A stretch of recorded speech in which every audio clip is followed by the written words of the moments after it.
Good afternoon, and welcome to our first ever 55 and Better virtual Expo. Today's session is entitled Joint Replacement Surgery. My name is Al Manzi. I'm President and CEO for Prairie Mountain Media and publisher for the the Loveland Reporter Herald and the Greeley Tribune. Before I turn it over to today's speaker, let me remind you that you can use the chat and Q&A features at the bottom of your device. You simply click on them and you can type in your questions anytime during the presentation. I'll moderate a session of question and answers right after our speaker is completed today. Today we're joined by Dr. Richard Williams. He's an orthopedic surgeon for Banner Health. So please welcome Dr. Richard Williams. Good afternoon, everybody. As stated, I'm Richard Williams, and I'm an orthopedic surgeon with Banner Health in Northern Colorado, and hope to have a good discussion with you guys this afternoon. Let me get that pulled up.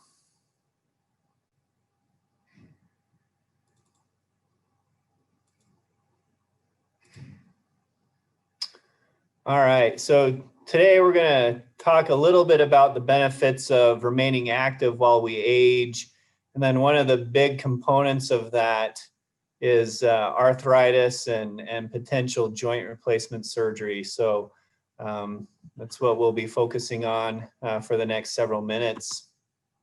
Just to give you a little bit of background, I'm originally from Utah.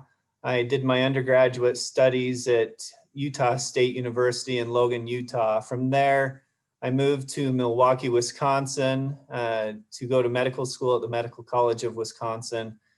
After being in Milwaukee for 5 years, I then headed further east to the University of Rochester in upstate New York to complete a 5-year orthopedic surgery residency. After that, my wife and I had spent 10 years in the Great Lakes area and decided we needed to make a U-turn and headed back west. I did my last year of training at the University of Colorado with an emphasis on sports medicine. I've now been with Banner for a little over 6 years. So a little bit of an overview for our discussion today. We're going to look at some of the issues of aging. We're going to talk about the benefits of activity, how to remain active, some of the risks of those activities, and then we'll delve a little deeper into arthritis with the various types and treatments. So to begin with the issues of aging, first and foremost, one of the biggest issues that we face on a global level is obesity. The current rate in the United States is 42%. Most of these numbers are from 2018 and come directly from the CDC. 2019 numbers aren't available. Some of that's due to the pandemic. But obesity is a huge problem, and it leads to most of these other problems that we'll talk about. Heart disease, the current estimates is that it affects 12% of the population. It's the leading cause of both men and women in the United States. It causes 1 in 4 deaths and roughly a little over 650,000 deaths per year, which when broken down is about 1 death every 36 seconds. Diabetes is another issue that a lot of us face. The current rate in the United States is 10.5%. Roughly 25% of diabetic patients don't even know they have diabetes until they're hospitalized with another issue. It's the 7th leading cause of death, and that's due to a lot of the issues that it causes on the vascular system, the kidneys, increased rates of infection. It also leads to blindness, nerve issues, and amputations. Hypertension is something that affects a lot of us at 45%, and only about half of the people with hypertension are well controlled. As we age, our body deals with fats differently, and so a lot of us deal with high cholesterol, and that's about 30% of the population. Something that affects orthopedists a great deal is the issues with osteopenia and osteoporosis. Basically, the weakening of the bones through decreased mineralization and more brittleness to the bones that affects about 47 million Americans. The current rate in the US is 16% of women and 4% of men. The reason it affects women more than men is due to the hormone changes that occur after menopause. These two issues contribute to about 11 million fractures a year, so that's where a lot of people meet orthopedists like myself.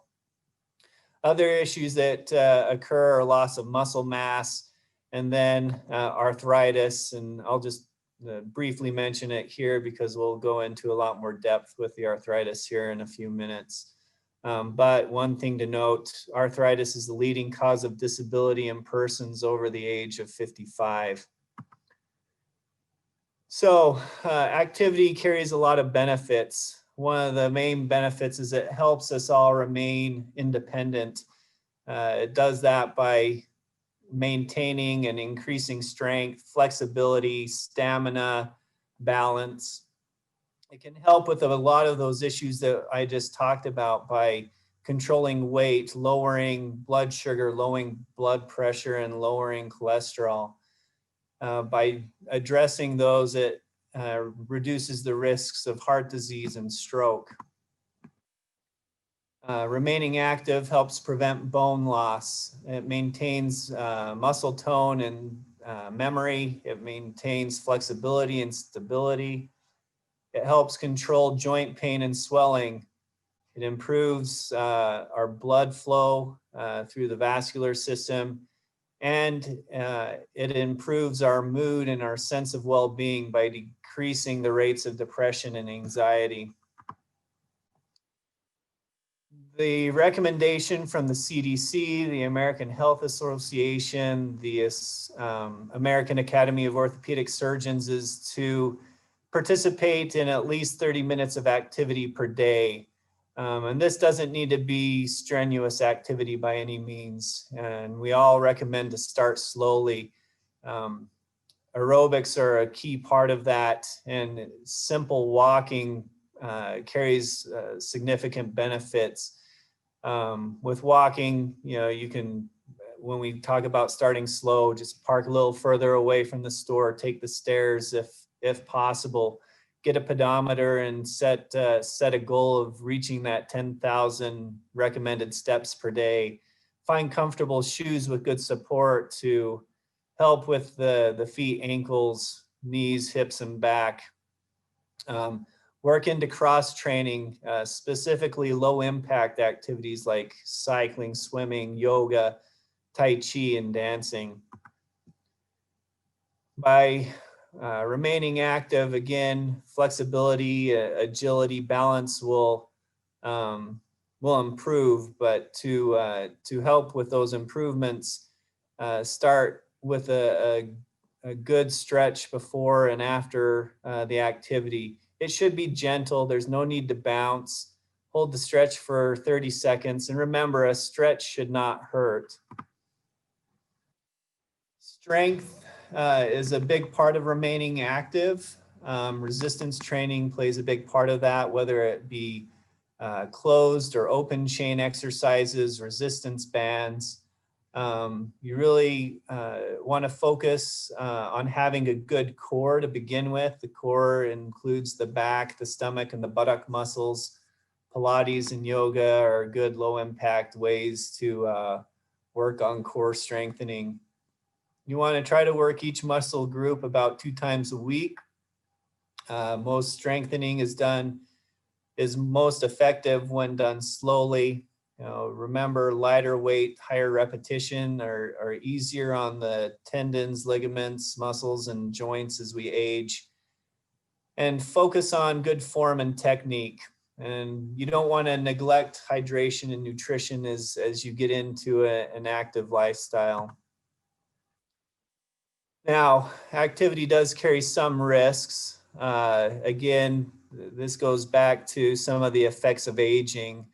As we age, the water content in our soft tissues decrease, specifically the discs in our back, the menisci in our knees, and the overall cartilage in our joints. These can lead to strenuous activity can lead to ruptured discs, torn meniscus, and further arthritis if not done carefully. The blood supply to the tendons and other soft tissues decreases as we age. This can lead to tendonitis, rotator cuff issues, patella tendon, quadricep tendon issues. These tendons can go on to tear. You can have decreased elasticity in the tissues, again, leading to muscle strains and tendonitis. And the lowering of the bone mass and density can lead to fractures. So one of the biggest things that I think a lot of orthopedists remind patients across the spectrum is be smart. I'm not 20 anymore. Most of you aren't 20 anymore. So we don't need to exercise like we're 20. There's a lot of, there's a saying, don't eat the meat before drinking the milk. When I was in my residency, CrossFit was just becoming a fad and has really blown up since that time. And, it's a good way to stay strong and stay active, but it's also a good way to stay injured if you don't approach it correctly. By being smart, you need to modify your activities and listen to your body. Avoid repetitive overhead activities that will put a lot of stress and strain on the shoulder and the rotator cuff. Avoid deep knee bends. That puts a lot of stress across the front of the knee and can cause a lot of anterior knee pain. Avoid high impact activities as your joints become more, potentially more arthritic. And one thing to keep in mind as you move forward with your activities, choose physicians, therapists, trainers, coaches who understand and tailor your activities to you. Going back to the CrossFit, a lot of those early days, the coaches just had their 40, 50, 60-year-old clients doing what the 20-year-olds were doing without making modifications, and that led to a lot of injuries. So tailor those activities and find people who will tailor those activities to you. So in summary, as far as the remaining active and the benefits of that as we age, there are a lot of changes associated with aging. Aging can affect our activity level. Aging does not mean that we have to slow down there. However, there are a lot of things that can be done to maintain that healthy lifestyle. We see a lot of benefits from remaining active, and be smart as you navigate the activities you want to be involved with. So now we're going to talk a little more in depth about arthritis and the causes and treatments of that. The picture on this slide shows just a basic joint. All right, so a joint is where two bone ends meet. Those bone ends are covered with cartilage. Cartilage is a smooth tissue on the ends of bones. It adds some cushioning to that area where the bones meet, and it allows for smooth, easy mobility of those bones past one another. Every joint has a lining, a synovial lining, and that synovial lining produces synovial fluid. The lining is basically like a capsule or a water balloon around the joint, and the fluid would be the water within that balloon. The fluid reduces friction across the joint, and it also contains a lot of nutrients for the surrounding cartilage. And then you have muscles, tendons, and ligaments that surround the joint. These soft tissues help stabilize the joint and help with the motion of the joint. There are several types of arthritis. Arthritis is just a general term of a disease affecting joints. And as stated, there are several types of arthritis. There's osteoarthritis, there's inflammatory arthritis. Inflammatory arthritis is kind of a catch-all. It includes things like rheumatoid arthritis, arthritis linked to lupus, psoriasis, and other systemic illnesses like that. There's post-traumatic arthritis, crystalline arthropathy. Many of you have probably heard of gout or pseudo-gout, and we'll talk about that here in a second. And then septic arthritis, meaning it comes from an infection. So hands down, the most common arthritis is osteoarthritis. It accounts for at least 95% of the arthritis that we see as orthopedists. It's the most common type. It's considered wear and tear arthritis. And there are a lot of things that go into that. There's overuse, micro traumas to the joint that may not, stand out as a big event, or a big injury. Along those same issues, though, trauma to the meniscus, trauma to ligaments or tendons can also lead to this wear and tear arthritis. And then there's a genetic component that we're still figuring out. You may be 60 and your neighbor may be 60 and they have bone-on-bone arthritis and you don't have much arthritis to speak of, and you've lived similar lives, and well, there's where the genetic component comes in. That person's cartilage just may not be as robust as yours. So what happens with osteoarthritis? The cartilage tends to fray, it wears thin, and eventually it goes away. This causes the bone to see increased pressures across the bone ends. This will lead to hardening of the bone ends, known as sclerosis, and that's what the black arrows on the slide are showing. It will also lead to bone spurs, known as osteophytes, and that's what the white arrow is pointing at on the x-ray. Osteoarthritis primarily affects large weight-bearing joints, but it can affect smaller joints as well. Inflammatory arthritis, again, is a systemic, long-lasting disease. Rheumatoid is the most common form of inflammatory arthritis. What happens is the body's immune system produces substances that then attack the body. With the arthritis specifically, the joint lining, that synovial lining swells and it starts to invade surrounding tissues like the cartilage and the bone. The cartilage is ultimately attacked and destroyed, and it will typically affect both large and small joints. The x-ray is of a hand riddled with rheumatoid arthritis. Thankfully, due to medical advancement and the medicines that have been developed over the past 20, 30 years, we don't see hands that look like this very commonly anymore. Post-traumatic arthritis is caused by trauma to a joint, and this is usually major trauma. The two x-rays show basically a demolished ankle joint and a knee joint, where you can see where the broken bones extend into the line of the joint. Anytime you have trauma like that to the bone, you're guaranteed that the cartilage is going to be damaged and affected by that. Due to the cartilage damage, you may lose some of that smooth gliding surface at the ends of the joint. And by losing that smooth gliding surface, the remaining cartilage will continue to be damaged and deteriorate.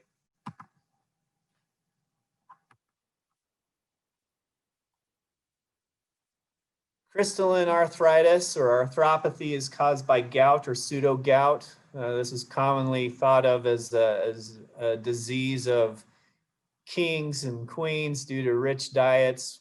I don't think we really have the rich diets that they were partaking of back then. And it affects everybody across the spectrum. You don't need to be a king or queen to deal with this. Gout is caused by monosodium urate crystals. That's the colorful spindle-like crystals that you see in the upper picture. And pseudogout is caused by calcium pyrophosphate, which are caused by the rhomboid type crystals seen on the bottom picture. These crystals will lead to inflammation within the joint. The crystals and inflammation will cause cartilage damage, thus wearing down the cartilage. They most commonly affect the feet, ankles, knees, and elbows. And lastly, as stated earlier, there's septic arthritis. This is an infection in the joint, and these are considered surgical emergencies. Typically, they present as sudden onset of swelling, redness, heat, and pain within the joint. Typically, when they involve weight-bearing joints, a patient is unwilling or unable to put weight on the joint without significant pain.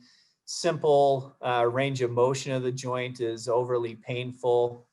These infections are typically bacterial in nature. The bacteria and the inflammation lead to long-standing cartilage damage. That's why we tried to get these cleaned up as quickly as possible. So a little more about the Arthritis Work-up. You may end up with your primary care. They may refer you to the orthopedist. But anytime you see a doctor, everything's going to start with a thorough history. We're going to ask, which joint hurts? How long has it been hurting you? Have there been any current or previous injuries to that joint? Any previous surgeries to the joint? What kind of symptoms are you dealing with? Is it pain? Is it clicking? Is it catching? Is there swelling? Is there night pain? How are these symptoms affecting the things you want to do? What kind of things make your symptoms worse? How long has this been going on? And finally, what other kind of treatments have you had up to that time that you met with with the physician? Then we move on to a physical exam. And for a lot of us, physical exam starts by just simple observation, looking. We're going to watch how you walk into the room. We are going to watch how you walk to and from x-rays. We're going to just look at the skin, look at the alignment, just the general alignment of the limb. Then we're going to move on to palpation. I tease my patients and say that we went through all that training to find, as orthopedists, to figure out how to torture patients. This is where the palpation thing comes into play. We're going to poke and prod. We push around, find what specific areas of the joint really are aggravated or are irritated. We're going to look at your range of motion. Is there something with that joint that's preventing full range of motion? We'll look at the stability of the joint, look at your muscle strength, and then look at your neurovascular status. Are the nerves and are the blood vessels functioning appropriately around that joint and below the joint? From there, we'll go to imaging. The first line of imaging for any orthopedic surgeon is going to be x-rays. X-rays should be done weight bearing whenever possible. If you walked into your doctor's office, you should be able to get a weight bearing x-ray. Weight bearing x-rays provide a lot more information than an x-ray where you're not standing. Reason being, you can get an x-ray of a patient lying down, their knee, and the joint space can look decent. And the minute you stand them up, you'll find that the joint spaces are diminished with the weight that they're putting on the joint. So we tend to lean towards weight-bearing x-rays. From there, depending on the history, the physical, and the imaging that we're getting, we may get a CT scan, we may get an MRI. Generally speaking, in most orthopedists' hands, an MRI is not going to be the first line of imaging that you come across. Common things being common. If you're older than 50, there's going to most likely be some arthritic changes. Yes, that may lead to labral tearing or meniscus tearing, but you want to know about the arthritic changes first.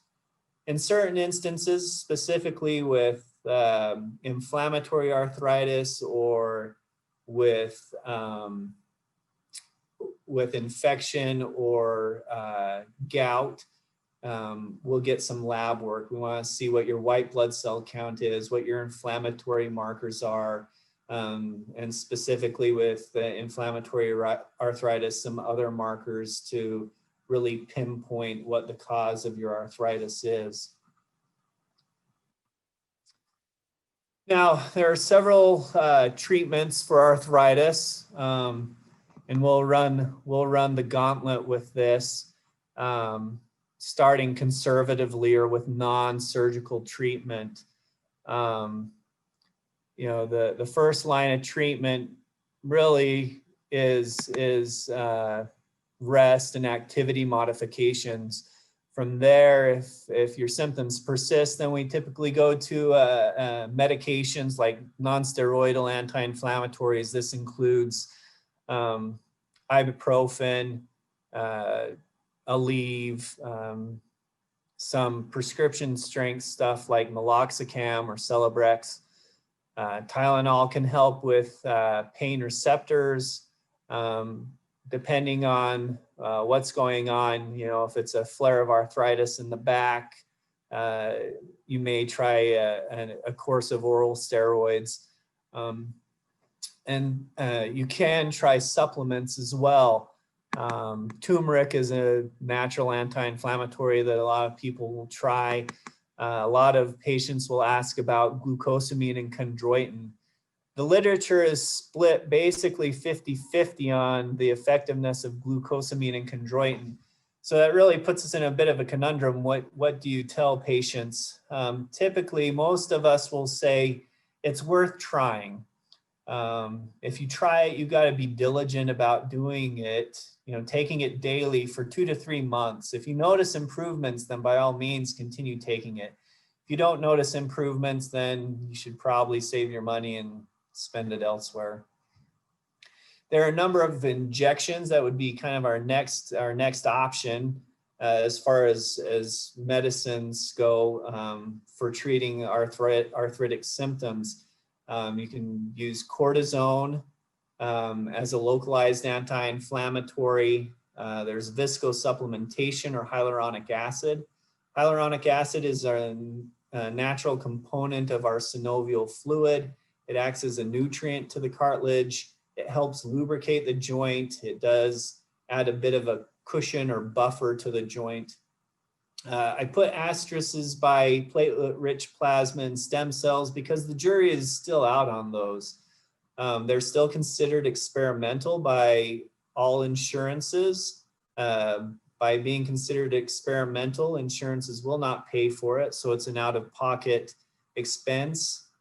We are still trying to figure out with good reliability who will benefit from these injections, but most orthopedists are of the mindset that you have to have good cartilage or some remaining cartilage to work with for the stem cells to help. If you're to the point where you're bone on bone, these injections aren't going to change the fact that you're bone on bone. So something to keep in mind as you go through your treatment algorithms. Some other non-surgical treatments include bracing for stability. You can get over-the-counter braces for support and swelling control. You can also get custom braces.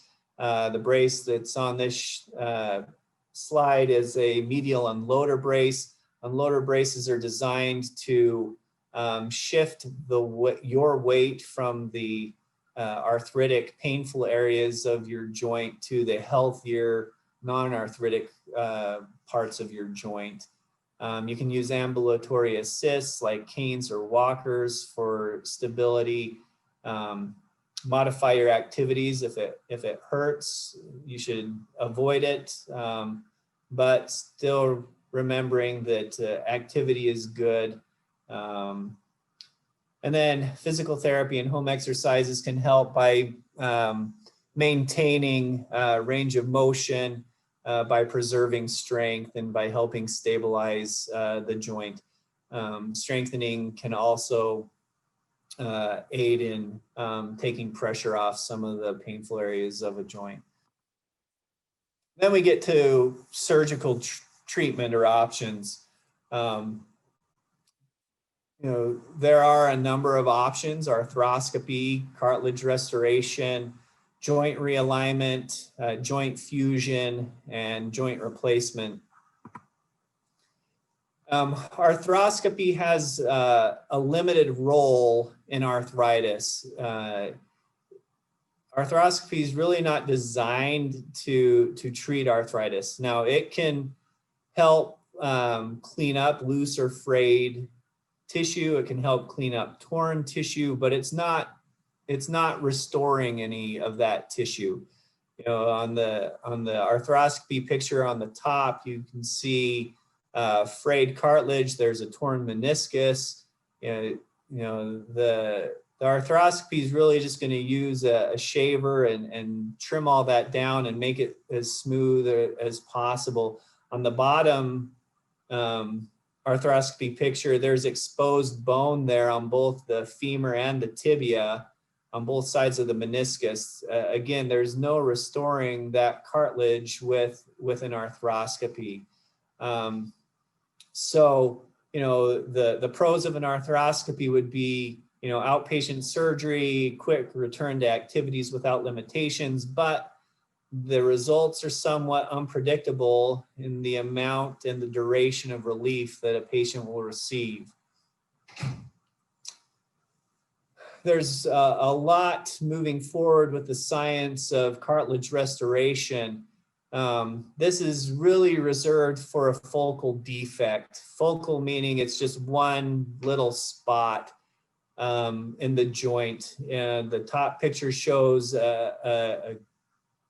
basically a pothole in the front of the femur. So you can drill little holes in that bone to get bone marrow from the bone to fill that pothole.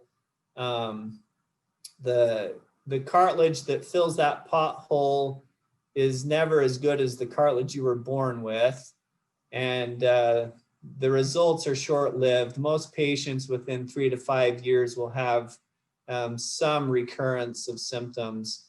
You can use bone and cartilage grafts from the patient, or that's an autograft, or from a cadaver, which would be allograft, to plug in a defect. On those bottom pictures, you see the focal defect in the femoral condyle. They've sized it, they removed the defect, and then they used allograft or cadaver bone and cartilage to make a plug to go into that defect. One thing to remember about cartilage restoration, again, it's for focal defects. Once you've had cartilage restoration, you're usually non-weight bearing or off that joint for 6 to 8 weeks. And then you've got the recovery and rehab after you start weight bearing. So it can be a long run for a short slide in some instances. Joint realignment is reserved usually for younger patients, again, with one area of arthritis. You can cut the shin bone or the tibia and move the patella tendon attachment over if you have isolated patellofemoral arthritis. You can cut the distal femur and realign the femoral bone if you have a knock knee or a valgus alignment. And you can cut the top of the shin bone or tibia if you have a bow-legged or varus knee. Again, these are typically reserved for younger patients who have isolated disease in the joint. And these, like the cartilage restoration, do carry a number of restrictions early on and a longer recovery time. So that leads us to joint arthroplasty or replacement. The major joints that are replaced are shoulders, elbows, hips, knees, and ankles. There are replacements for smaller joints in the hands and feet, but they are not as common. Replacements can come in a partial or total replacement. The idea of a replacement is you remove that arthritic bone and cartilage and replace or resurface the bone with metal and plastic components. These metal and plastic components recreate a stable, mobile, and pain-free joint. Here are some x-rays of various types of replacements. On the left, you see a total shoulder replacement and a reverse total shoulder replacement. The idea between the two, or the decision between the two, when to do one versus the other, is an intact rotator cuff. If you have an intact rotator cuff with isolated shoulder arthritis, then you get the replacement on the top. If you have a rotator cuff tear that's not repairable, that's led to your arthritis, then you get a reverse total shoulder, which is the replacement on the bottom. Shoulder replacements, there are about 53,000 shoulder replacements done in the United States every year. Moving to the right, you see an elbow replacement. These elbow replacements are done about 3,000 times a year in the United States. These are typically reserved for bad fractures in elderly patients or patients with extreme inflammatory arthritis, because after you have after you have a total elbow replacement, you do have lifting restrictions of about 10 pounds, and that's a lifetime restriction. On the bottom, you see an ankle replacement. These are becoming more common as the implants improve. There are about 2,500 ankle replacements done in the US per year. On the bottom right, you see a patient who's had bilateral or both sides hip replacements, and we're doing about 450,000 hip replacements a year in the United States.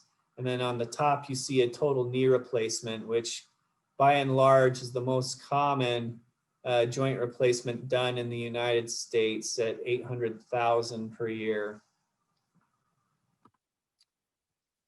So I want to walk you through a little bit of what goes on during a joint replacement. There is a preoperative process. You know, you see your doctor, you talk about your arthritis, you know, you review the treatments that you've tried. And this comes up quite often, you know, is it time for a joint replacement? I think that's really a personal question. You know, we have x-rays, we know how the joint looks and how it's affecting you. But at the end of the day, the patient's the one who lives with the joint every day. They know how it affects what they want to do, like walking around the block with their spouse, taking a hike through the foothills, getting down on the ground with their grandkids, and the things that they need to do, activities of daily living, getting out of bed, hygiene, if they still work, the demands of their job. If you've tried all those other treatments that we've talked about, or you've tried a combination of some of those treatments and they're just not working, then the writing becomes a little more clear on the wall. And that's when you start talking to your surgeon about the replacement. So once you decide that surgery is for you and that the replacement is the surgery for you, there'll be an ordering and scheduling process. You know, the physician and the medical assistant will put in the order that goes to the scheduler. They will then call you and start looking at a calendar talking about dates and times. Typically, there is an evaluation done either in a pre-anesthesia clinic or with your primary care physician, just reviewing that, health-wise, you are good for a surgery.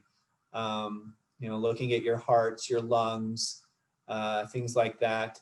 If you see a specialist for anything like a cardiologist for your heart, a pulmonologist for your lungs, a neurologist from a history of a stroke, then we'd also like to get clearance from them and have guidance with your medications from those specialists. Dental work should be up to date. There's some evidence that tooth and gum disease can lead to infected total joints. An infected total joint is a disaster. So we want your dental work up to date, a cleaning, and then if any major dental work needs to be done, that should be done before your replacement. You'll get some lab work. Again, if you're diabetic, we want to make sure that your hemoglobin A1C is below 7. Most hospital systems and insurances frown upon and won't authorize a joint replacement if that A1C level is above 7. We want to see that your nutrition labs look good to ensure good healing of the soft tissues. You'll get an EKG to make sure the heart looks okay. And given that we're in 2020, every elective surgery gets a COVID swab to make sure that they do not have COVID. Once that swab's done 72 hours before surgery. Typically, once the swab's done, you're instructed to quarantine at home until the day of your surgery. On the day of surgery, you'll check in at the hospital or surgery center. You'll talk with the surgeon. You'll meet the anesthesiologist. Typically, if you've gone to a pre-anesthesia clinic, some of the anesthetic plan has already been discussed. When possible, most of us like doing a total joint, specifically hip, knee, and ankle with a spinal anesthetic. It helps with blood loss. It definitely helps with pain control. You get less medications through the IV or through a breathing tube. So that can help you wake up more quickly and will help with post-op nausea. Most arthroplasty surgeries will take somewhere between 1 and 2 hours. Most patients are admitted to the hospital for 24 hours of IV antibiotics for pain control and for an initial physical therapy and occupational therapy evaluation. That is an evolving trend. When I was a resident, every patient in New York stayed in the hospital for 3 nights, and every patient went to rehab after a total hip or knee replacement. Since that time, there's been a trend to getting patients home without patient physical therapy. And now the trend is moving towards one-night stay or even same-day total joints where patients can go home the same day if they don't have significant health issues and they have a good social system in place. Some expectations. I don't think as orthopedists, we do a great job of talking about the expectations of a joint replacement. I mean, we all expect them to feel better with time, but I don't think we really define the timelines for our patients that well. Afterwards, you can expect pain. You're trading arthritic pain for surgical pain, but there will be pain involved. We're cutting bone, we're cutting soft tissue, we're putting in metal and plastic, we're cementing that metal to the bone in some circumstances. So there will be pain involved. With any disruption of a joint, there will be swelling involved. The swelling will take a few weeks to go down in most circumstances, but it can linger for a while. Hinge joints in particular, elbows and knees will get stiff if you don't use them. You will see a gradual improvement in your motion, but it also requires a lot of work on the physical therapists and on the patients and to get that motion reestablished. Shoulders and hips are a little more forgiving, just by the nature of what kind of joint they are.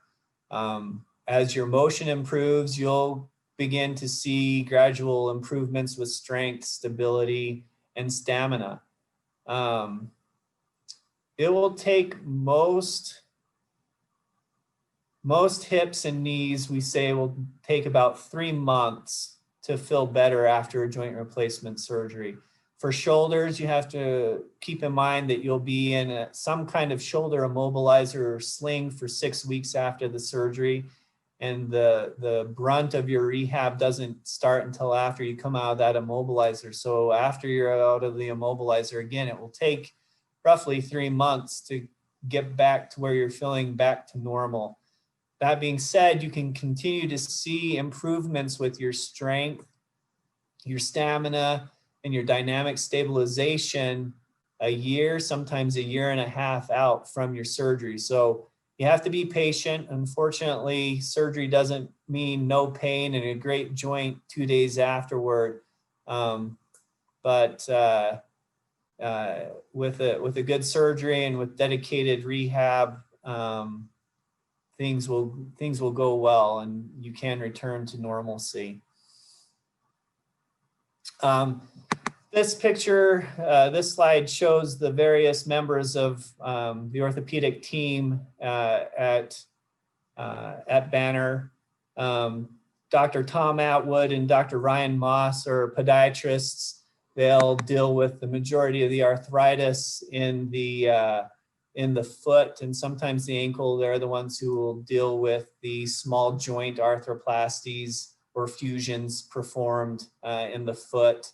Dr. Nash and Dr. Noche are hand surgeons. They did specific training in hand surgery. They'll deal with any arthritis from the elbow, wrist, and hand, dealing with the replacements and fusions of those joints. Dr. Dan Heaston did a specific fellowship in shoulder and elbow. He does the vast majority of our shoulder and elbow replacements. Dr. Snyder also, who did a sports medicine fellowship, will do some shoulder replacements. Dr. Gardner, Dr. Pazik, Dr. Sanford, myself, Dr. Snyder, we all do knee replacements. Dr. Sanford and Gardner will also do hip replacements. And then Dr. Graves is our traumatologist. So arthritis specific to certain fractures, he will at least start the workup, and he does a number of hip replacements for post-traumatic hip arthritis. So Dr. Lauren Rudolph is a non-operative sports medicine doctor and very good at evaluating, doing ultrasounds, doing specific injections if warranted in the treatment of tendonitis and arthritis. We're in a number of locations throughout northern Colorado. We have offices in Loveland, Greeley, and Fort Collins. We have hospitals in Loveland, Greeley, and Fort Collins. And we have surgery centers in Greeley and Loveland. So a lot of different places where we can evaluate and treat you as needed. I appreciate you taking the time to listen today, and we'll open up the rest of the afternoon to discussion and questions.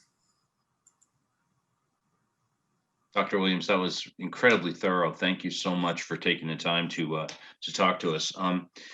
We don't have any questions from the group yet, but I'm assuming some will be typed in. But I've got some to ask you. Sure. that I'm sure people might ask.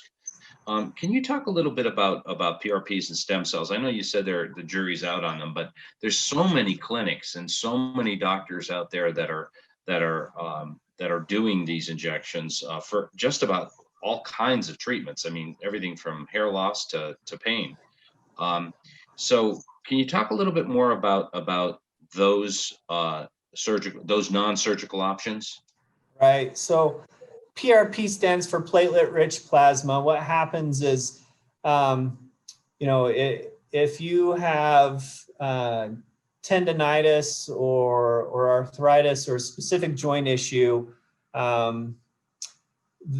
the clinician will draw your blood, spin it down to get to that platelet-rich plasma. That platelet-rich plasma holds a lot of growth factors in it.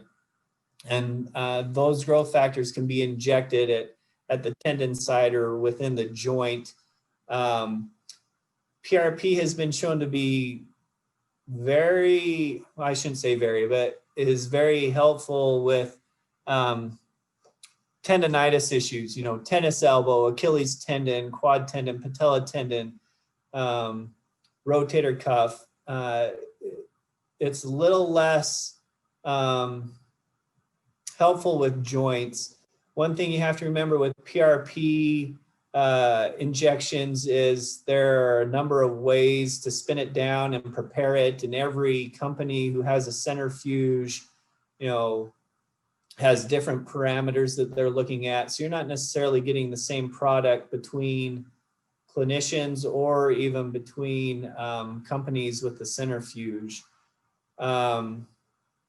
With stem cells, again, they can get the clinicians can get stem cells from a variety of places. They can get it from your blood. They can get it from your subcutaneous fat that we all have. They can get it from amniotic fluid called amnion. There's a lot less regulation on that. So again, you're not always guaranteed a similar product.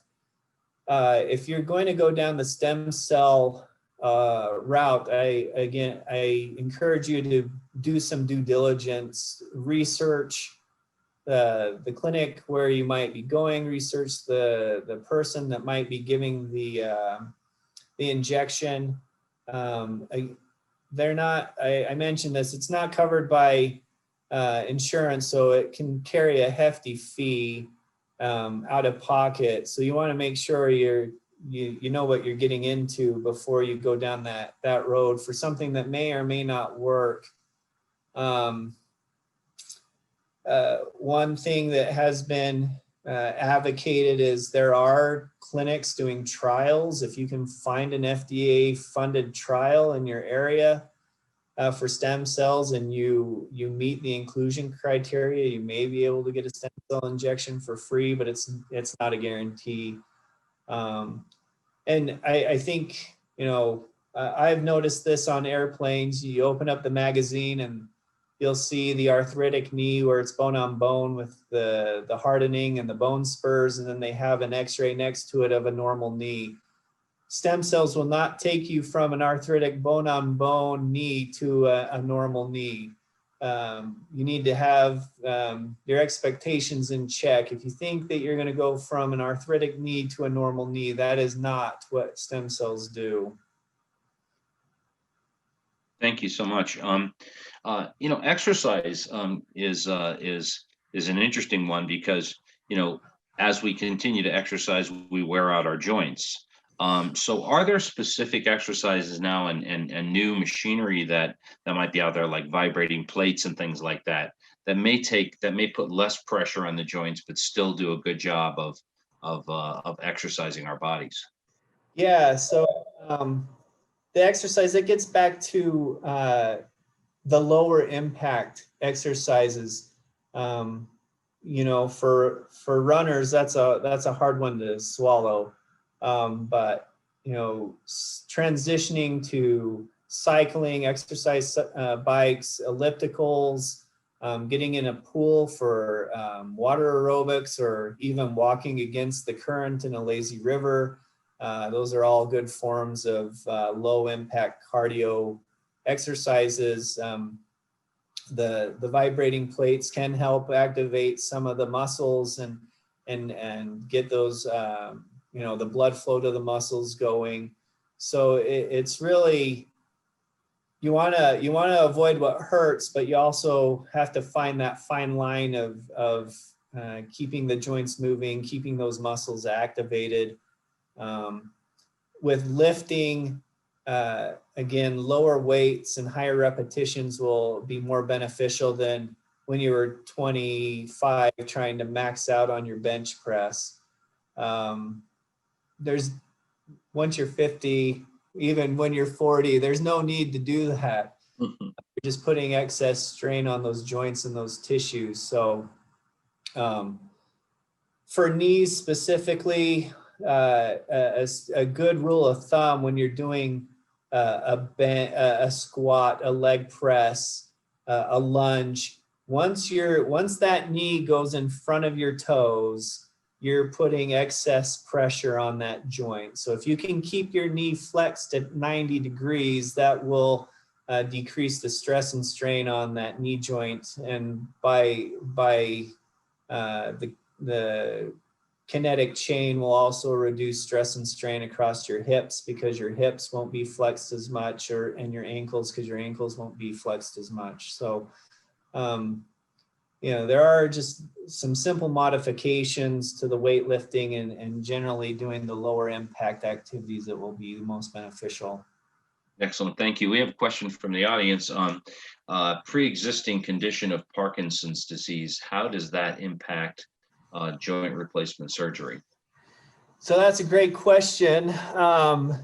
It depends on, some of it depends on the medications and how well things are controlled.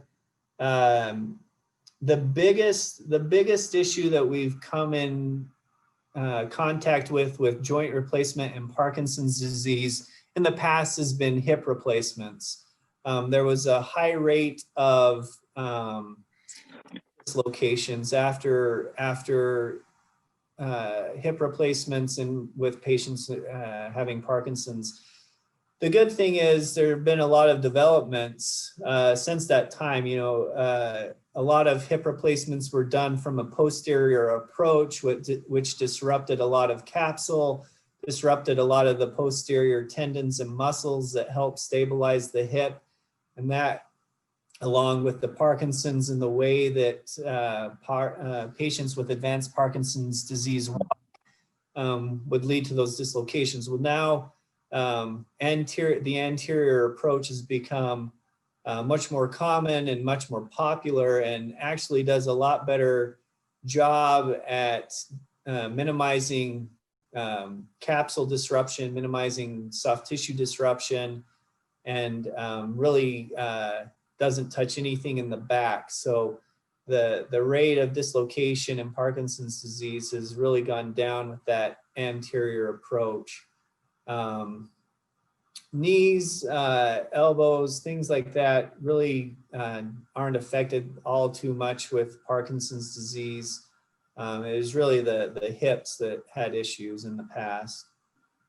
Question about older knees. Somebody that might have had knee replacement surgery done 20 or 25 years ago. Are there simple things now that can be done to those knees to bring them, an older person doesn't necessarily want to go through knee replacement surgery again. Are there simple things that are less invasive that can be done to help somebody have more stability and less pain in the knee? That's a bit of a loaded question. It depends on why they're having pain. So one thing I didn't touch on, but really needs to be stressed, is that any joint replacement is a mechanical part. So like anything mechanical, your car, your refrigerator, the saw out in the garage, whatever it is, it can wear out with time.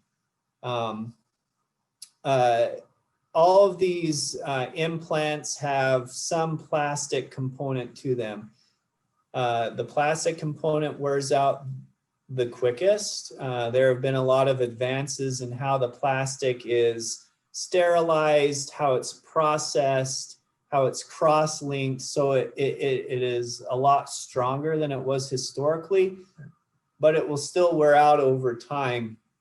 And as it wears out, these little plastic particles can accumulate in the joint and can lead to loosening of the implants. Now, if you have loosening of the implants, there isn't a real simple solution to treating that. If you're having pain and instability from a loosened component, typically the answer to that is a revision. Some patients, as that plastic wears out, if the bone around the implants is good and there doesn't appear to be any loosening of the metal components, you may get away with just revising that plastic component. If you want to avoid surgery altogether, you may be looking at some different kinds of bracing to help relieve your symptoms. Interesting. Well, we've already reached 1 o'clock, and I don't want to take any more time of your schedule. So I'm gonna say thank you so much for just an absolutely spectacular presentation, extraordinarily helpful for people. And I thank our audience today for joining us, and wish you all a good afternoon. And we'll see you same time, same station tomorrow. So thanks again, Doctor. Thank you, Matt.